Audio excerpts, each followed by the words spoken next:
South আফ্রিকার মুখোমুখি বাংলাদেশ একাদশ থেকে বাদ পড়ছেন সৌম্য সরকার। তবে প্রশ্ন, শরীফুল কি ফিরবেন? বিশ্বকাপে জয় দিয়ে শুভ সূচনা করেছে বাংলাদেশ। তবে ডালাসে শ্রীলঙ্কার বিপক্ষে টাইগারদের জয়ের ম্যাচে পুরোপুরি ব্যর্থ হয়েছেন সৌম্য সরকার।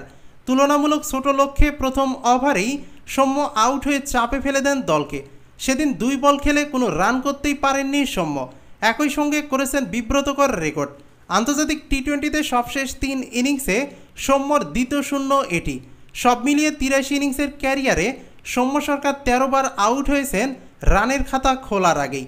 এই সংস্করণে সৌম্য সরকারের চেয়ে বেশি খালি হাতে ফেরার নজির নেই বিশ্ব ক্রিকেটে আর কোনো ব্যাটসম্যানের। স্বাভাবিকভাবে প্রশ্ন উঠেছে সৌম্য সরকারের একাদশে থাকা নিয়ে। হেড কোচ হাতুড়ুর প্রিয় ছাত্র হয়ে আর কত। বাংলাদেশের পরবর্তী ম্যাচ আগামীকাল সোমবার রাত 8:30টায় শক্তিশালী দক্ষিণ আফ্রিকার বিপক্ষে। টি-20তে এখনও পর্যন্ত 8 ম্যাচ খেলে যাদের বিপক্ষে কোনো জয় নেই টাইগারদের। তবে এই ম্যাচের একাদশ থেকে বাদ পড়ছেন সৌম্য সরকার। তার জায়গায় একাদশে দেখা যেতে পারে জাকের আলী অনিককে। আর টিম ম্যানেজমেন্ট ঝুঁকি নিতে না চাওয়ায় ইনজুরি কারণে এই ম্যাচেও দেখা যাবে না পেসার শরীফুল ইসলামকে।